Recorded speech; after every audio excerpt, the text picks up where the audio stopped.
નમસ્કાર. એકાઉન્ટમાં ભાગ 2 માં પ્રકરણ 1 માં શેર મૂડીના હિસાબોમાં જોઈએ આજે આપણો ચોથો લેક્ચર. ચાલો આજે આપણે જોવાનું છે step four issue of equity shares એટલે ઇક્વિટી શેર બહાર પાડવા અંગેના તબક્કા. આ પ્રશ્ન તમારે એસપી માં આવી જાય છે અને એકાઉન્ટની અંદર આ પ્રશ્ન પૂછાવાની શક્યતા નહીવત છે. ખાલી વિકલ્પ ટૂંકા પ્રશ્ન માટે આપણે આ પ્રશ્ન જોવાનો છે. તો કંપની શું કરે તો કે શેર મૂડી ઊભી કરવા ઇક્વિટી શેર જાહેર જનતામાં કે ખાનગી ધોરણે બહાર પાડે છે, જેની આપણે વિગતવાર ચર્ચા કરવાની છે. તો સૌથી પહેલું સ્ટેપ કયું આવે તો કે ભરણા અંગેની મંજૂરી. અત્યાર સુધી કેવું હતું તો કે કંપનીની અંદર શેર બહાર પાડવા હોય તો એને ભારત સરકારની મંજૂરી લેવી પડતી. પછી વખતો વખત 1991 ની અંદર એમાં ફેરફાર થયા અને એક મહત્વનો એક્ટ પસાર થયો અને એક બોર્ડની સ્થાપના થઈ, security and exchange board of India, જેને સેબી કહીએ છીએ આપણે. તો તમને પ્રશ્ન પૂછે કે 1991 માં મહત્વનો કયો ફેરફાર થયો તો કે 1947 નો કાયદો રદ થયો અને સેબીની સ્થાપના થઈ. ઓકે, તો હવે સેબી માટે એક દરખાસ્ત બનાવવી પડે કોઈ પણ કંપનીને, અને સેબીની ગાઈડલાઇન્સ અને કંપની ધારાની જોગવાઈ 1956 ની આ મુજબ આખી એક દરખાસ્ત તૈયાર કરીને પછી કંપની સેબીને મોકલી દે. પછી સેબી એની બધી તપાસ કરે અને તપાસ કરીને એને શેરના જાહેર ભરણા અંગે એટલે કે શેર બહાર પાડવા અંગેની સંમતિ આપે. હવે આપણને પ્રશ્ન થાય કે સેબીને દરખાસ્તની અંદર મોકલે શું કંપની, તો કે પોતે કેટલા શેર બહાર પાડવા માંગે છે એટલે એની સત્તાવાર મૂડી એ નક્કી થાય. પછી કયા પ્રકારના શેર છે, ઇક્વિટી શેર છે કે પ્રેફરન્સ શેર છે. પછી શેર દીઠ કેટલી રકમ, તો એ પણ એમાં લખવું પડે કે 10 રૂપિયાનો શેર કે 50 રૂપિયાનો કે 100 રૂપિયાનો શેર.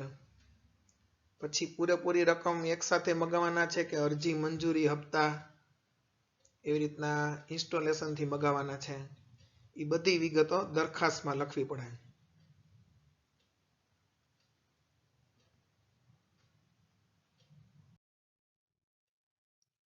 પછી કંપની શું કરે તો કે જાહેર જનતાને આમંત્રણ આપી શકે. હવે એની કાર્યવાહી શું થાય તો કે કંપની જાહેરાત બહાર પાડે એટલે વિજ્ઞાપન પત્ર બહાર પાડી અને જાહેર જનતાને એના શેર ખરીદવા માટે આમંત્રણ આપે.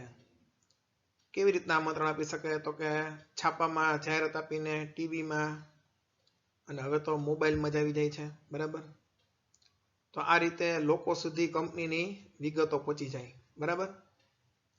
હવે આપણને એમ થાય કે વિજ્ઞાપન પત્રની અંદર શું હોય જાહેરાતમાં, તો જાહેરાતમાં કંપનીની રજિસ્ટર્ડ ઓફિસનું નામ, સરનામું, જે બહુ જ જરૂરી છે. કારણ કે ભારતની અંદર અત્યારે કેટલી બધી ફેક કંપનીઓ પણ ચાલે છે જેના નામ સરનામા આપણે કંઈ બેંગ્લોરની કંપની હોય તો કંઈ જોવા તો નથી જવાના કે એ કંપની ખરેખર છે કે નહીં, બરાબર. તો નામ સરનામું બહુ જ જરૂરી છે. પછી સંચાલકો એટલે ડિરેક્ટર્સ બધા છે એના નામ સરનામા. પછી કંપનીનો હેતુ શું છે મૂળભૂત, પછી કંપનીમાં કેટલું જોખમ છે, પછી સેબી એને મંજૂરી આપી છે કે નહીં. તો આ રીતે આવી બધી વિગતો વિજ્ઞાપન પત્રની અંદર દર્શાવવી ખૂબ જ જરૂરી છે. પછી આ ઉપરાંતમાં એક મહત્વની બાબત છે અને એ છે મર્ચન્ટ બેંકનું નામ, સરનામું. મર્ચન્ટ બેંક એટલે તો કોઈ પણ કંપની હોય ને એને એક મર્ચન્ટ બેંકમાં એનું એકાઉન્ટ ખોલાવવું પડે, એ મર્ચન્ટ બેંકનું નામ સરનામું આપવું જ પડે. તો પછી એ બેંક જ બધા વહીવટ કરે કંપનીના, બરાબર. તો એને મર્ચન્ટ બેંક કહેવાય. તો એનું નામ સરનામું છે એ પણ વિજ્ઞાપન પત્રમાં એટલે પ્રોસ્પેક્ટની અંદર દર્શાવવું પડે, બરાબર.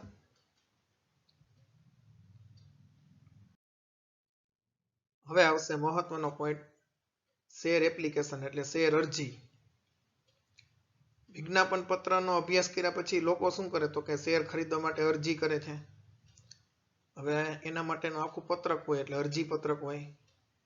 એમાં આપણે માની લો કે અરજી કરવી હોય રિલાયન્સમાં કે બજાજમાં કે ટાટામાં, તો આપણું નામ સરનામું માગે, પછી આપણું bank account number, demat account number, અને આપણે કેટલા શેરની અરજી કરી છે એ અરજી એટલે કુલ શેરની સંખ્યા. પછી શેર અરજીનું ફોર્મ ભરાઈ જાય એટલે ચેક કે ડ્રાફ્ટ દ્વારા આપણે શિડ્યુલ બેંક દ્વારા આપણે જે મર્ચન્ટ બેંક છે એને મોકલવાના થાય રૂપિયા. બરાબર. તો આ રીતે વિજ્ઞાપન પત્રની અંદર જે વિગતો તમને એમાં ખાસ જણાવેલી હોય એ બધી જ સરસ વાંચી અને આપણે અરજી કરવાની થાય. હવે એ બે મહત્વના પોઈન્ટ આવે છે, એટલે બે વિકલ્પ આપણે આવે છે, બોર્ડમાં અગાઉ પૂછાઈ ગયા છે. વધારે હું તમને દાખલા ભણાવીશ ને ત્યારે સમજાવીશ, અને તમને સમજાશે ત્યારે વધારે. પેલો અંડરલાઈન કરી નાખો પોઈન્ટ. કંપની ધારો 2013 છે એની અંદર એક કલમમાં ફેરફાર થયો. 1956નો કંપની ધારો હતો, પછી 2013માં કંપની ધારો આવ્યો. તો એમાં ફેરફાર થયો. શું ફેરફાર થયો તો કે શેર અરજીની રકમ દાર્શનિક કિંમતની ઓછામાં ઓછા 5% હોવી જોઈએ. માની લો કે દાર્શનિક કિંમત એટલે મૂળ કિંમત, 100 રૂપિયાની મૂળ કિંમતનો શેર હોય તો 5 રૂપિયા તો અરજી હારે મગાવવા જ પડે કંપનીએ. બરાબર. એના હપ્તા તમે કરો તો અરજી સાથે 5% તો ઓછામાં ઓછી રકમ મગાવી જ જોઈએ. એક પોઈન્ટ આ. અને બીજું અંડરલાઈન કરો, સેબીનો અત્યારે નિયમ શું છે તો security and exchange board of ઇન્ડિયાનો નિયમ અત્યારે એવો છે કે અરજી કરનારે અરજી સાથે ચૂકવવાની રકમ શેરની બહાર પાડેલ કિંમતથી 25%થી ઓછી હોવી જોઈએ નહીં. હવે આમાં કેવું હોય, માની લો કે ઘણીવાર કંપની 100 રૂપિયાનો શેર છે ને એ 500 રૂપિયામાં બહાર પાડતી હોય, પ્રીમિયમથી હોય. એ પ્રીમિયમથી શેર કોણ બહાર પાડી શકે તો શેર બજારની અંદર લિસ્ટિંગ હોય.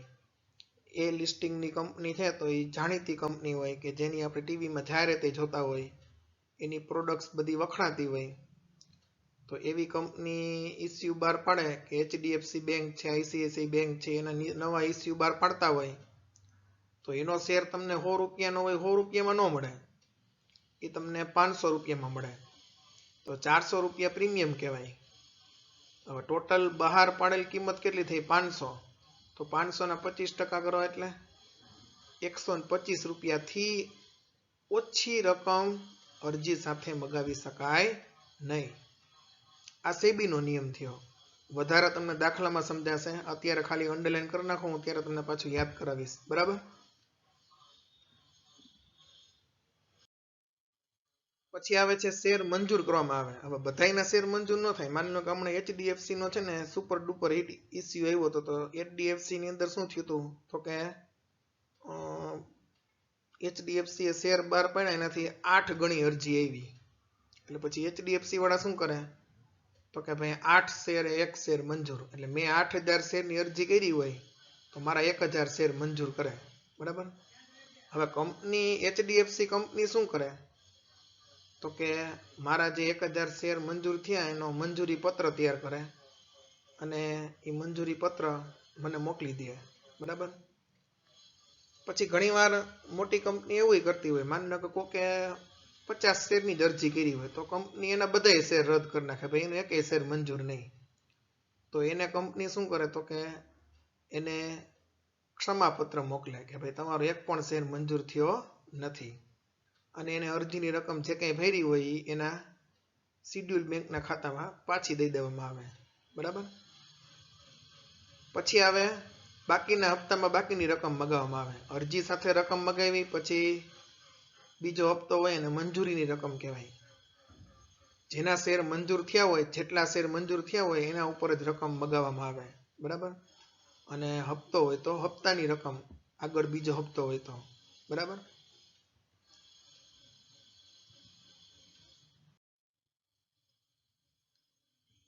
હવે અમુક મહત્વના મુદ્દા છે આપણે જોઈ છીએ, જેમ કે બે બેંક અહીંયા આપણે એનો અભ્યાસ કરવો પડે. એક છે શિડ્યુલ બેંક ને એક મર્ચન્ટ બેંક. શિડ્યુલ બેંક કોના માટે? તો કે જેમાં આપણે ડીમેટ એકાઉન્ટ હોય અરજદારોના. મર્ચન્ટ બેંક એટલે કંપનીની બેંક હોય, એટલે કંપનીની પોતાની ન હોય, પણ એને જે વહીવટ કરવા માટે જે બેંકમાં ખાતું ખોલાવ્યું હોય તો એ મર્ચન્ટ બેંક કહેવાય આપણા માટે, શેર હોલ્ડરો માટે. હવે મેં તમને કીધું હતું કે જેમ આપણે અત્યારે મૂવી જોવા જાય તો એમાં આપણે કેમ ટિકિટ હવે નથી લેતા, ઓનલાઈન બુકિંગ કરાવી લઈએ છીએ, તો એને કહેવાય ડીમટીરિયલાઇઝેશન, એટલે વિજાણુ નોંધ કહેવાય ગુજરાતીમાં એને. ડીમટીરિયલાઇઝેશન એટલે મટીરિયલ ન હોય કાંઈ, એટલે મોબાઈલમાં. તો હવે અત્યારે તો શેરની જે લેણ દેણ થાય છે એ પણ ડીમટીરિયલાઇઝેશન થઈ ગઈ, એટલે મોબાઈલમાં જ આવી જાય બધું. તો આ રીતે ભૌતિક સ્વરૂપે આપે છે કંપની, અને મોબાઈલમાં એટલે ડીમટીરિયલાઇઝેશન પણ આપે છે. પણ કોઈ પણ શેર હોલ્ડર છે એને શેરની અરજી કરવી હોય તો ડીમેટ એકાઉન્ટ ખોલાવવું ફરજિયાત છે.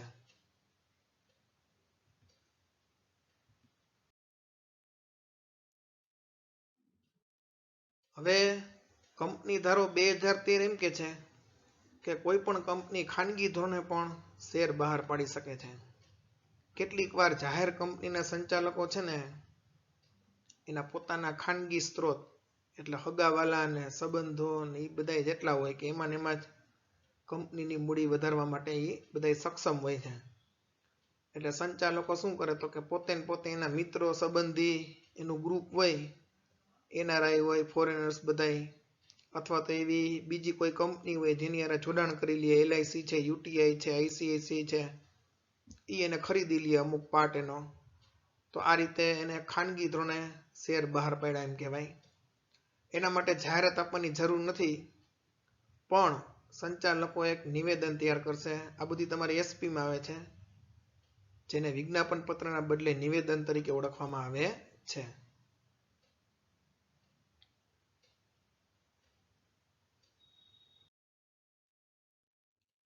હવે તમારે ધ્યાન રાખવાનું છે, આ આપણે બોર્ડમાં પ્રશ્ન પૂછાય છે. એક ઓલા બે મેં તમને અંડરલાઈન કરાવી હોય ને, હવે આમાં અંડરલાઈન કરવાનું થશે શેરનું અતિ ભરણું ને શેરનું ઓછું ભરણું. તો શેરનું વધુ ભરણું કોને કહેવાય? તો કે આપણે શેર જે બહાર પાડ્યા હોય કંપનીએ એના કરતાં વધારે અરજી આવે તો એને શેરનું વધુ ભરણું કહેવાય. કરો અંડરલાઈન. માની લો કે કંપનીએ 1 લાખ શેર બહાર પાડ્યા હોય અને 5 લાખ શેરની અરજી આવે તો એને વધુ ભરણું કહેવાય. તો વધુ ભરણુંમાં શું કરવાનું થાય કંપનીને? તો કે 4 લાખ શેરની અરજી છે એ ના મંજૂર કરવાની થાય. 1 લાખ મંજૂર, જેટલા બહાર પાડ્યા હોય એટલા મંજૂર કરવાના થાય. બરાબર? તો આવા સંજોગોમાં થાય શું? તો કે અમુક શેર હોલ્ડર એવા હોય કે જેના બધાય શેર મંજૂર થાય, અમુકનો એકેય શેર મંજૂર ન થાય, અને અમુકને પાર્ટલી મંજૂર થાય, એટલે અંશતઃ.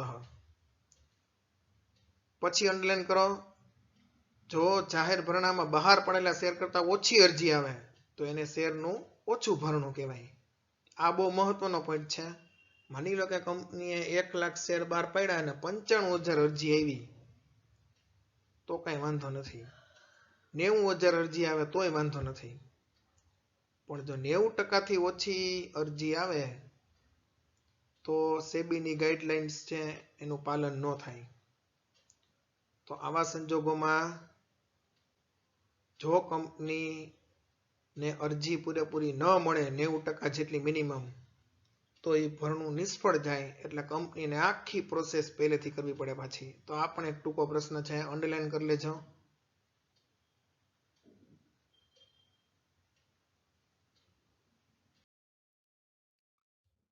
હવે આવે છે આઈપીઓ અને એફપીઓ. આ બધું થિયરીનો પાર્ટ જ છે. આપણે એક માર્કના ટૂંકા પ્રશ્ન છે, હું તમને બીજી વાર પાછા કરાવવાનો જ છું. અત્યારે તો આપણે દાખલા માટે જે જરૂરી છે એ જ જોવાના છીએ. તો આઈપીઓ કોને કહેવાય ને એફપીઓ કોને કહેવાય? તો કંપની પહેલી જ વખત જાહેર જનતા માટે શેર બહાર પાડવાનો પ્રસ્તાવ મૂકે ત્યારે એને આઈપીઓ કહેવાય, ઇનિશિયલ પબ્લિક ઓફર. આઈપીઓ એટલે ઇનિશિયલ પબ્લિક ઓફર. કોઈ નવી કંપની હોય ફર્સ્ટ ટાઈમ જ શેર બહાર પાડે તો એને આઈપીઓ કહેવાય.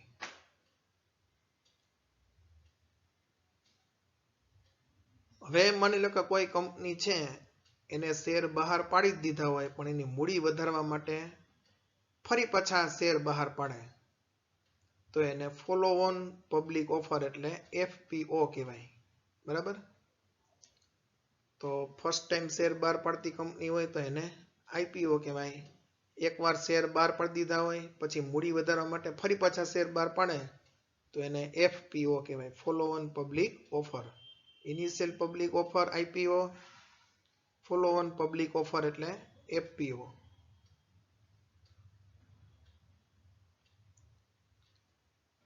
હવે મહત્વનો પોઈન્ટ આવે છે. હવે દાખલા તરફ જાય છે આપણે. કંપની 3 રીતે શેર બહાર પાડી શકે છે.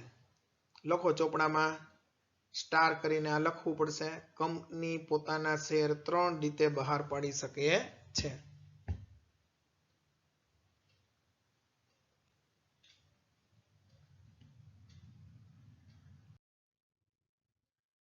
ચાલો એમાં એક કરીને લખો નીચે મૂળ કિંમતે. આપણે ખાલી નામ જ લખવા છે. મૂળ કિંમતે એટલે કંપની 10 રૂપિયાનો શેર 10 રૂપિયામાં જ બહાર પાડે, 100 રૂપિયાનો શેર 100 રૂપિયામાં જ બહાર પાડે, એને મૂળ કિંમતે બહાર પાડેલો શેર કહેવાય. બરાબર. પછી 2 કરીને લખો ચોપડામાં પ્રીમિયમથી. આપણે ખાલી નામ જ લખવાના છે. 2 કરીને પ્રીમિયમથી. પ્રીમિયમથી એટલે મેં તમને સમજાવ્યું હતું કે 100 રૂપિયાનો શેર 500માં બહાર પાડે તો 400 રૂપિયા પ્રીમિયમ કહેવાય. 10 રૂપિયાનો શેર 14 રૂપિયામાં બહાર પાડે તો 4 રૂપિયા પ્રીમિયમ કહેવાય. બરાબર. પ્રીમિયમથી કોણ બહાર પાડે શેર? જે કંપની નામી કંપની હોય કે જે કંપનીની જાહેરાત ટીવીમાં આવતી હોય એની પ્રોડક્ટ્સની, તો એવી જે કંપનીઓ છે એ લોકો પ્રીમિયમથી શેર બહાર પાડી શકે કારણ કે એ ફેમસ હોય એટલે, એનું નામ હોય એટલે. તો મૂળ કિંમતે પ્રીમિયમથી. ત્રીજું લખો વટાવથી. વટાવથી પણ શેર બહાર પાડી શકાય. માની લો કે 10 રૂપિયાનો શેર ડિસ્કાઉન્ટથી 1 રૂપિયો ડિસ્કાઉન્ટ 9 રૂપિયામાં બહાર પાડવામાં આવે તો 1 રૂપિયો વટાવ કહેવાય. આવું અત્યાર સુધી હાલતું 1947 થી 2012 સુધી. પણ 2013માં નવો કંપની ધારો આવ્યો. એ નવા કંપની ધારા મુજબ હવે કોઈ પણ કંપની શેર વટાવથી બહાર પાડી શકશે નહીં. તો કરો અંડરલાઈન એમાં. હવે કંપની શેર વટાવથી બહાર પાડી જ ન શકે એવું નથી, બહાર પાડી શકે. પણ ક્યાં? તો કે કંપનીના કર્મચારી કે ડિરેક્ટરો છે એને એના કામના બદલામાં જે શેર આપવામાં આવે ને એને સ્વેટ ઇક્વિટી શેર કહેવાય. એ જ વટાવથી બહાર પાડી શકશે. બરાબર. તો અંડરલાઈન કરી નાખો. એ